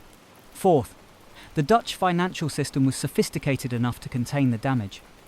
When tulip contracts were declared unenforceable, it was a legal write-off. Debts disappeared. This prevented a cascade of bankruptcies that might have brought down banks and major merchants. Instead, The losses were socialized and minimized. Some individuals were ruined, but institutions survived. The Amsterdam Stock Exchange, where real commerce happened, continued functioning. Shares in the VOC, government bonds, foreign exchange, these markets operated normally through the tulip crash. The tulip trade was happening in taverns, parallel to, but not integrated with the formal financial system. When tulips crashed, the formal financial system was insulated from the damage. Fifth, the Dutch Republic had multiple economic centres. Amsterdam was the largest, but Rotterdam, Middelburg and other cities also had significant trade and industry. The economic geography was distributed. Even if Amsterdam had been severely damaged by Tulip Mania, which it wasn't, other cities could have continued functioning and picked up the slack. The economy had redundancy built in. Sixth, the actual wealth destruction was limited. Yes, people lost money, a lot of money, but the losses were mostly paper losses. Someone who bought a tulip contract for 1,000 guilders that's now worth 100 guilders has lost 900 guilders on paper. But if they never actually paid the 1,000 guilders, if the contract was declared void, then they only lost their deposit, maybe 100 to 200 guilders. Still painful, but not as catastrophic as 900 guilders. The growers lost real resources, time and effort growing tulips that became worthless. But the bulbs themselves didn't disappear. They were still in the ground. Growers could continue cultivating them and selling them as luxury goods at more reasonable prices. The horticultural industry continued, just with sane prices instead of insane ones. Compare this to the 2008 financial crisis. In 2008, the speculative bubble was in housing essential assets integrated into the entire financial system. When housing crashed, it took down banks, wiped out retirement savings, caused a global recession. The speculation was systemic, not peripheral. Tulip Mania was peripheral. It affected a slice of the population heavily, but didn't threaten the system. The psychological impact was more severe than the economic impact. The trauma, shame, and cultural memory lasted longer than the actual economic disruption. Within a few years, the Dutch economy was growing again, but Dutch culture carried the stigma of Tulip Mania for centuries. The emotional wounds healed slower than the financial ones. For individuals who lost everything, the economy's survival means nothing. A weaver who mortgaged his workshop to buy tulips and lost everything doesn't care that the VOC is still profitable or that Amsterdam's port is still busy. He's bankrupt. His family is ruined. His life trajectory has been permanently altered. The macroeconomic resilience is cold comfort when your personal economy has been destroyed. This is true of every financial crisis. The overall economy might recover quickly, but individuals bear scars for decades. The 2008 recession officially ended in 2009, but people who lost homes and jobs were still affected years later. The dot-com bubble burst in 2000, but investors who lost fortunes never fully recovered. Economic aggregates smooth over individual suffering. The statistics recover faster than the people. The historian Anne Goldgar, who studied Tulip Mania extensively, concludes that probably a few hundred people at most were seriously affected. This might seem like a small number, but in 17th century Dutch cities, with populations of 20,000 to 50,000, a few hundred bankruptcies is significant. It's not economy destroying, but it's community disrupting. Everyone knows someone affected. The social fabric is damaged even if the economic structure holds. The debate about Tulip Mania's severity matters because it affects what lessons we draw. If it was an economy-destroying catastrophe, the lesson is, speculative bubbles are existentially dangerous and must be prevented at all costs. If it was a serious but contained event, the lesson is, bubbles are dangerous for participants, but economies can survive them if properly managed. The truth supports the second lesson. Tulip Mania was serious, destructive for many individuals, and culturally traumatic, but it didn't end Dutch prosperity. The economy absorbed the shock and continued. This is important because it means bubbles, while dangerous, aren't always apocalyptic. They can be survived, the damage can be contained. Life goes on, even after collective financial insanity. But survives doesn't mean thrives. The Dutch economy continued, but the middle class was wounded. Social mobility decreased. Trust was damaged. The optimistic entrepreneurial spirit that characterized early Dutch Golden Age was tempered by caution and fear. The mania didn't end prosperity, but it changed the culture in ways that mattered. The Tulip Mania also taught an important lesson about bubble containment. Write off the debts. Don't enforce contracts signed during collective insanity. Take the hit, move on. This prevents cascading defaults and keeps the crisis contained. It's not fair to sellers who expected payment, but fairness takes a back seat to systemic stability. This lesson gets relearned in every financial crisis. So yes, the Dutch economy survived. Trade continued. The Golden Age proceeded. Tulip Mania became a cautionary tale rather than a civilization-ending event. But for the weavers, bakers, and merchants who lost everything betting on flowers, survival of the overall economy was small consolation. They were still ruined. They still carried shame. They still warned their grandchildren never to speculate on something as foolish as flower bulbs. And those grandchildren nodded, agreed, and then went out and found new things to speculate on. Because humans never really learn.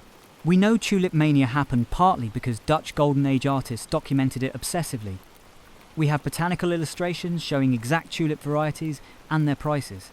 We have still-life paintings of tulips alongside symbols of wealth and mortality, skulls, hourglasses, overturned goblets reminders that beauty and wealth are fleeting. We have satirical prints mocking tulip traders as fools. These artworks prove tulips were culturally significant and economically important.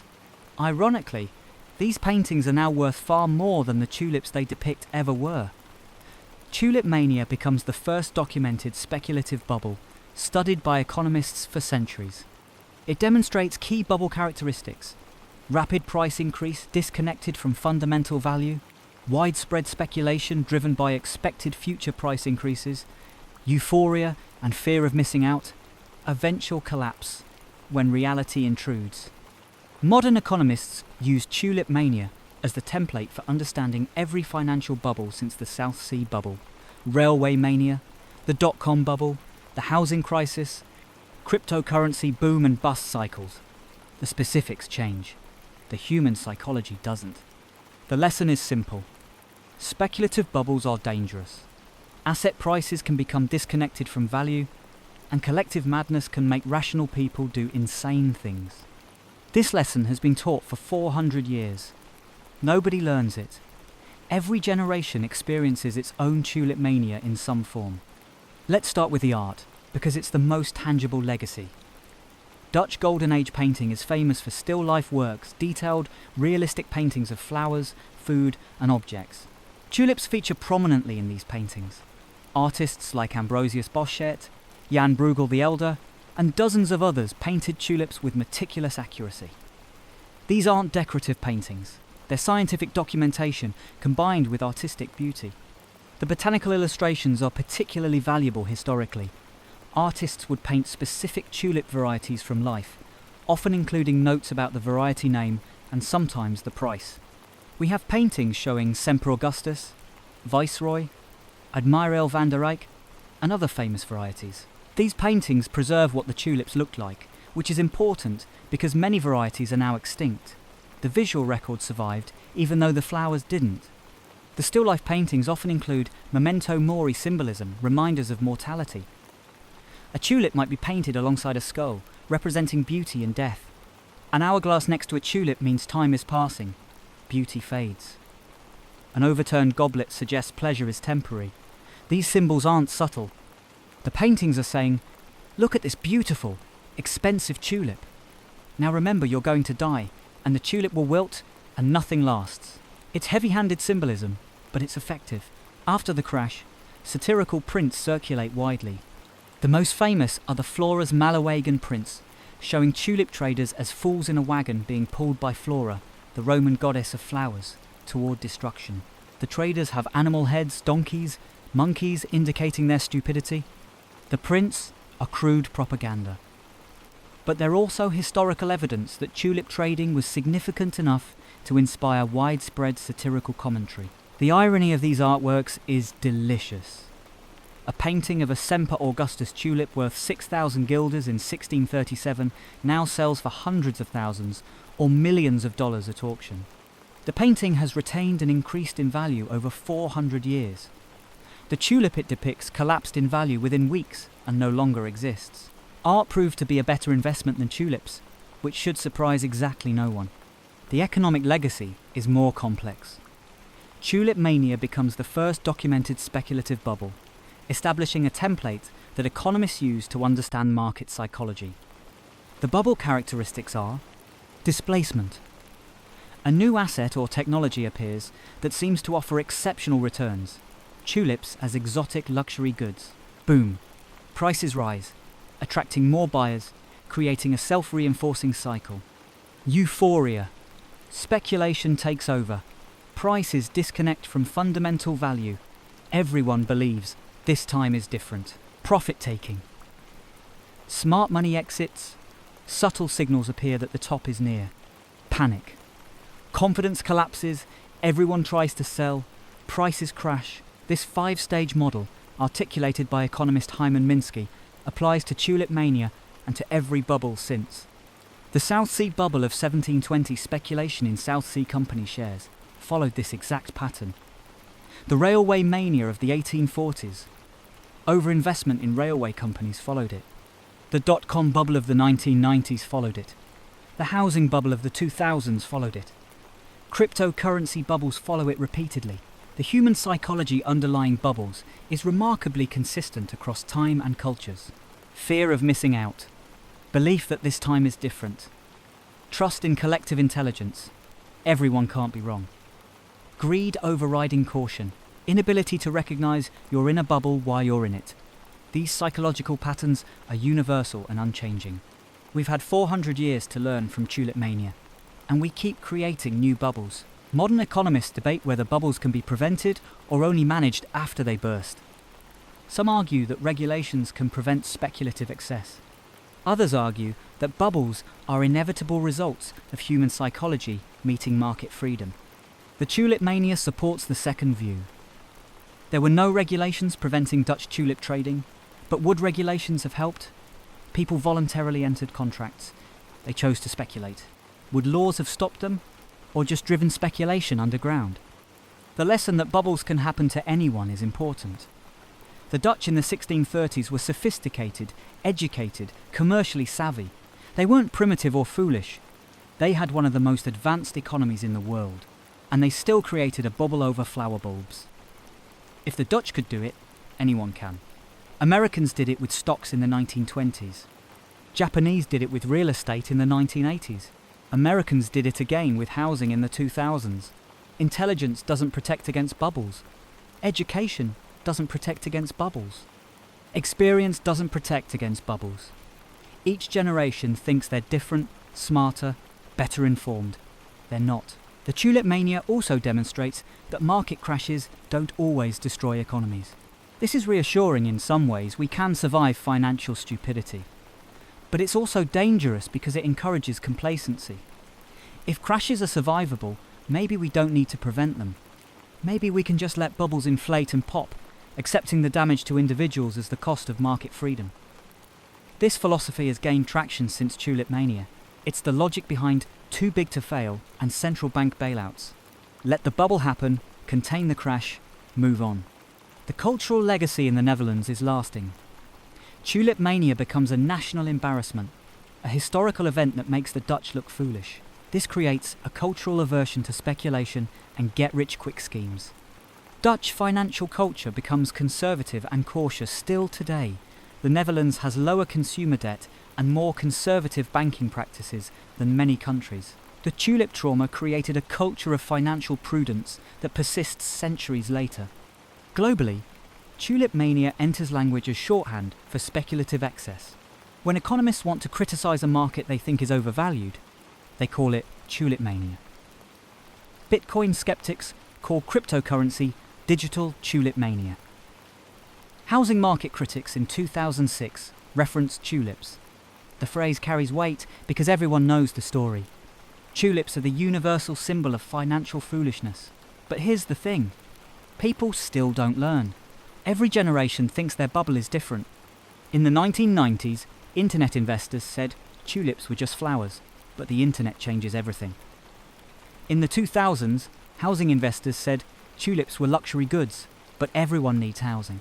In the 2010s, cryptocurrency investors said tulips had no utility, but blockchain is revolutionary technology. The rationalization changes. The bubble psychology doesn't. The lesson of Tulip Mania is simple and has been known for 400 years. When everyone agrees an asset can only go up, it's about to go down. When speculation replaces investment, a crash is coming. When prices disconnect from fundamental value, reality will eventually reassert itself. When you hear, "This time is different," run. Nobody runs. They join the bubble, convinced they're smarter than previous generations. They believe they'll see the warning signs and exit before the crash. They won't. The warning signs are only obvious in retrospect. In the moment, during euphoria, the warnings are dismissed as pessimism from people who don't understand the opportunity. Tulip Mania teaches that humans are pattern-making, storytelling creatures who can convince themselves of almost anything if the collective belief is strong enough. We believed tulips were worth houses. We believed South Sea Company shares were worth fortunes. We believed .com companies with no revenue were valuable. We believed houses would appreciate forever. We believed cryptocurrency would replace traditional money. Each belief was absurd in retrospect. Each was convincing at the time. The legacy of Tulip Mania is this. We know exactly how financial bubbles work. We've studied them for 400 years. We can identify the psychological mechanisms. We can spot the warning signs. We can articulate the lesson clearly. And we ignore all of it, every single time, because we're absolutely convinced that this time is different. Narrator voice, it's never different. Some tulips from the Mania era still exist.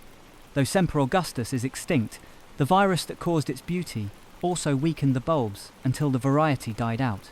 Modern tulip growers have recreated some historical varieties, using period descriptions and paintings as guides. You can visit gardens in the Netherlands that grow Mania-era tulips. They're beautiful. They're also just flowers. Looking at them, knowing people traded houses for their bulbs is surreal. The flowers are innocent. The humans were crazy. The Netherlands is still the world's largest tulip producer, exporting billions of bulbs annually. It's a legitimate, successful industry worth billions of euros. Modern tulip prices are reasonable. A bulb costs a few dollars, not a house. The industry learned from the mania. Markets are regulated, prices are stable, speculation is limited. Tulips are grown for beauty and export, not financial speculation. The Dutch successfully turned a disaster into a sustainable industry. The irony that tulips are still a major Dutch export isn't lost on anyone familiar with the history. At least now the prices make sense. And every spring, when tulips bloom across the Netherlands in stunning displays of colour, they're a reminder of humanity's capacity for both beauty and spectacular financial stupidity. The tulips didn't cause the mania. We did. The tulips were just being tulips. Let's start with what happened to the actual tulips after the crash. In the immediate aftermath, tulip cultivation continued but returned to sanity. Growers still cultivated tulips for wealthy collectors who appreciated them as flowers rather than financial instruments. Prices returned to reasonable levels. A nice tulip bulb might cost 10 to 20 guilders. Expensive, but not insane. The horticultural market continued functioning while the speculative market disappeared completely. Many of the most famous Mania-era varieties went extinct within decades of the crash. Semper Augustus, the king of tulips, disappeared by the late 1600s. The virus that caused its beautiful flaming pattern also weakened the bulbs progressively. Each generation of bulbs was slightly weaker. Eventually, they couldn't survive anymore. The virus killed its host. Other famous varieties suffered the same fate. Viceroy, Admirael van der Eyck, Admirael Liefkens. The most valuable tulips from the mania are now extinct. Some varieties survived because they weren't virus infected, or because growers managed to propagate them successfully. But even these surviving varieties are rarely the exact genetic material from the 1630s. Tulips have been bred and hybridized continuously for 400 years. A modern tulip labelled as a historical variety is usually a reconstruction or descendant, not the original. Modern tulip growers have attempted to recreate Mania-era varieties using historical paintings and descriptions as guides. If a painting shows a tulip with red flames on white, growers can breed tulips, trying to achieve that appearance. These reconstructions approximate historical varieties, but aren't genetically identical. They're artistic recreations. Beautiful, but not authentic. You can visit Hortus Borborum in the Netherlands, a botanical garden preserving historical tulip varieties. They grow tulips that are as close as possible to Mania-era varieties. Walking through the garden, looking at tulips that resemble the ones people paid fortunes for, is a surreal experience. They're beautiful flowers, just flowers. The cognitive dissonance between their beauty and their history is striking. The modern tulip industry is massive and global, but the Netherlands remains dominant. The Dutch produce approximately 4 billion tulip bulbs annually, with about 2 billion exported. That's literally billions of bulbs. The industry is worth roughly 500 to 600 million euros annually to the Dutch economy. Tulips are grown in massive fields in regions like the Bollenstreek, creating spectacular spring displays of colour that attract millions of tourists. Modern tulip cultivation is industrialised and efficient. Growers use scientific breeding to create new varieties with desired characteristics: colour, size, disease resistance, longevity. The industry is competitive and innovative. New varieties are introduced annually. Tulip breeding is serious business involving genetics, market analysis, and horticultural expertise. The economics are rational. A tulip bulb costs consumers $2.05 typically, maybe $10.20 for rare or large varieties. This reflects production costs, market demand, and reasonable profit margins. Nobody's paying thousands of dollars for bulbs. Nobody's speculating on tulip futures. The market functions normally. Buyers want tulips for their beauty. Sellers provide tulips at reasonable prices. Supply meets demand. Prices stay stable. The industry is regulated. There are quality standards for exported bulbs. Plant health regulations prevent disease spread. Market mechanisms prevent price manipulation. The speculation that characterized Tulip Mania is prohibited by modern financial and commercial regulations. You couldn't recreate Tulip Mania today, even if you wanted to. The institutional safeguards prevent it. The Dutch have successfully transformed tulips from symbol of national shame to symbol of national pride. Tulips are associated with the Netherlands globally. The Keukenhof Garden attracts over 1 million visitors annually to see tulip displays. Tulip festivals happen worldwide, often featuring Dutch bulbs. The flower that caused financial disaster became a cultural and economic asset. The irony is rich. The Dutch had a catastrophic financial bubble over tulips in 1637. 400 years later, tulips are a major successful export industry. The same flower, the same country. The difference is sanity. The industry learned to grow and sell tulips as flowers, rather than speculate on them as financial instruments. The lesson: tulips are wonderful as tulips. They're terrible as investments. The tourism aspect is significant. People visit the Netherlands specifically to see tulips. The spring tulip season drives tourism revenue. Keukenhof alone generates substantial economic activity. The flower fields are photographed endlessly and shared on social media. The Netherlands has successfully branded itself with tulips. Think Holland, think windmills and tulips. The tulip is cultural ambassador and economic driver. Not bad for a flower that caused national trauma. Modern tulip breeding has created varieties that couldn't exist in the 1630s. Growers have developed tulips in every colour, except true blue roses have the same limitation. Genetics don't allow blue pigment. There are black tulips, actually deep purple that appears black. There are parrot tulips with fringed petals. There are double-flowered tulips that look like peonies. The variety is extraordinary. 17th century tulip collectors would be amazed and jealous. But here's the thing. Even the most spectacular modern tulip costs $5.10 per bulb. Beauty doesn't command insane prices anymore because supply is plentiful and speculation is absent. The market works properly when it's about flowers rather than financial instruments. A beautiful tulip is worth what someone will pay for a beautiful tulip, which is a few dollars, not a house. The tulips blooming across the Netherlands every spring are innocent. They're not responsible for human financial stupidity. They're just flowers doing what flowers do. Blooming, looking beautiful, reproducing, dying back. They have no malice. no knowledge of the chaos they once caused. The tulips in 1637 were innocent too. They didn't ask to become financial instruments. Humans did that. Looking at tulip fields today, vast expanses of colour stretching to the horizon, millions of flowers in organised rows, you can appreciate them as the agricultural and aesthetic achievement they are. The logistics of growing billions of bulbs, the horticultural skill required, the beauty produced. It's impressive. It's also completely separate from Tulip Mania. These are flowers serving their purpose as flowers, not investments, not speculation, just beautiful plants that humans grow because beauty has value. The lesson is simple. Tulips are great. Tulip speculation is terrible. Keep them separate. Enjoy tulips in gardens. Don't trade them in taverns for prices exceeding annual wages. It's not complicated. Every spring, when Dutch tulip fields bloom, they're a reminder of both human beauty and human foolishness. We created something beautiful, cultivated flowers in stunning variety, built an industry that brings joy to millions.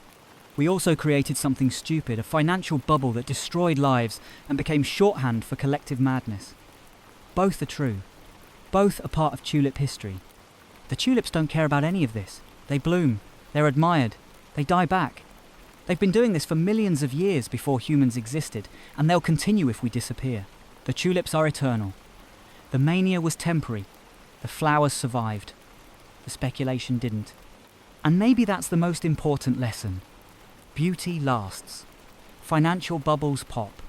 The tulips are still here, still beautiful, still blooming every spring. The speculators of 1637 are dust. Their fortunes are gone. Their reputations are mud. But the tulips endure.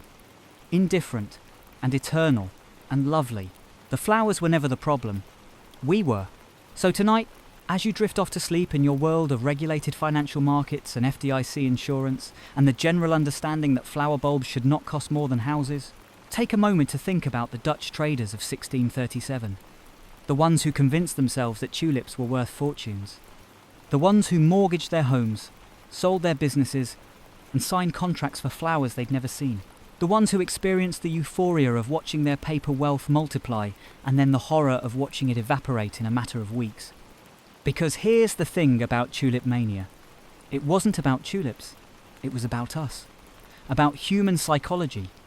About our tendency to confuse price with value. To believe that crowds are wise.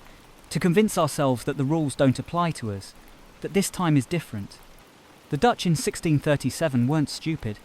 They were sophisticated, educated, commercially savvy. They had one of the most advanced economies in the world. And they still bet everything on flowers. Tulip Mania teaches us that financial bubbles are universal. They've happened in every era, in every culture, with every kind of asset imaginable. Tulip bulbs, company shares, railway stocks, real estate, internet companies, cryptocurrencies. The asset changes, the human behaviour doesn't. We keep doing this. We keep convincing ourselves that unprecedented price increases are justified, that everyone getting rich is normal, that the party will never end, and we keep being wrong. The people who lost everything in Tulip Mania didn't see it coming. They thought they were making smart investments. They thought they understood the market. They thought they'd get out before the crash. They were wrong about all of it. And the people who lose everything in the next financial bubble, and there will be a next one, there's always a next one, will think the same things. They'll be just as wrong. The pattern repeats, because humans don't change. But Tulip Mania also teaches us that we can survive our own stupidity. The Dutch economy didn't collapse. Trade continued. The golden age proceeded. Life went on. The individuals who lost everything suffered terribly, but society endured. Humans are resilient. We make catastrophic collective mistakes, and then we rebuild. We learn some lessons, forget others, and stumble forward into new disasters. It's not inspiring, exactly, but it's persistent. The tulips themselves were always innocent. They were beautiful flowers that humans happened to fixate on. They didn't ask to become financial instruments. They didn't want to be worth houses. They were just plants, blooming in gardens, doing what flowers do. When the speculation ended and the prices crashed, the tulips were still there, still beautiful, still blooming every spring. The tulips endured while the fortunes evaporated. There's a metaphor there about the difference between real beauty and imaginary wealth. Today, the Netherlands exports billions of tulip bulbs annually. Tourists visit by the millions to see the spring tulip displays. The flower that caused national shame in 1637 is now a national symbol and economic asset. The Dutch took their biggest financial embarrassment and turned it into an industry. They learned to appreciate tulips as flowers, rather than speculate on them as investments. It's a happy ending to a cautionary tale, though the people who lost everything in 1637 never lived to see it. So tonight, as you lie there in the dark, maybe think twice before joining the next sure thing investment opportunity. Before believing that prices can only go up. Before assuming that everyone else knows something you don't. Before signing a contract for something you don't understand because you're afraid of missing out. These are the same impulses that drove Tulip Mania, and they're still driving bubbles today. The lesson of Tulip Mania is simple and has been known for 400 years. Speculative bubbles are dangerous. Asset prices can become disconnected from value. Collective belief doesn't make something true. When everyone agrees it can only go up, it's about to come down. And when someone tells you this time is different, they're wrong. It's never different. The specifics change. The psychology doesn't. But we'll forget this lesson by tomorrow morning. We always do. We'll see the next opportunity, the next asset class climbing in price, the next crowd of people getting rich. And we'll think, maybe this one is real. Maybe this time really is different. Maybe I should put some money in before it's too late. And somewhere in the Netherlands, a tulip will bloom, beautiful and indifferent and utterly unconcerned with human financial folly. The tulips know something we keep forgetting. Beauty is inherent. Value is subjective. Price is temporary. And sometimes the smartest investment is just enjoying the flowers for what they are, flowers. So rest well tonight. Sleep deeply. Dream of spring gardens full of tulips, blooming in every colour, worth exactly what they should be worth, which is the joy they bring, not the houses they might cost. The Dutch traders of 1637 earned their rest. They survived the worst financial disaster of their age. They rebuilt their lives, warned their children, and became a cautionary tale for every generation since. They paid the price, literally, for human psychology's ability to create collective delusions. And they taught us a lesson we've been ignoring for 400 years. Tomorrow, when you check your investment portfolio or hear about the latest hot asset that everyone's buying, maybe remember the tulips. Remember that a flower bulb once sold for more than a house. Remember that everyone involved thought they were making smart decisions. Remember how it ended. And maybe, just maybe, you'll be the person who doesn't join the bubble, who sits out the mania, who watches from the sidelines while everyone else trades houses for flowers. Or maybe you'll jump in like everyone else. Because that's what humans do. We're optimistic, hopeful, and absolutely convinced we're smarter than everyone who came before us. We're not. We never are. But the tulips don't judge us. They just bloom, indifferent and eternal and lovely. Sweet dreams. And maybe avoid investing your life savings in anything that might not exist in a year. Just a thought.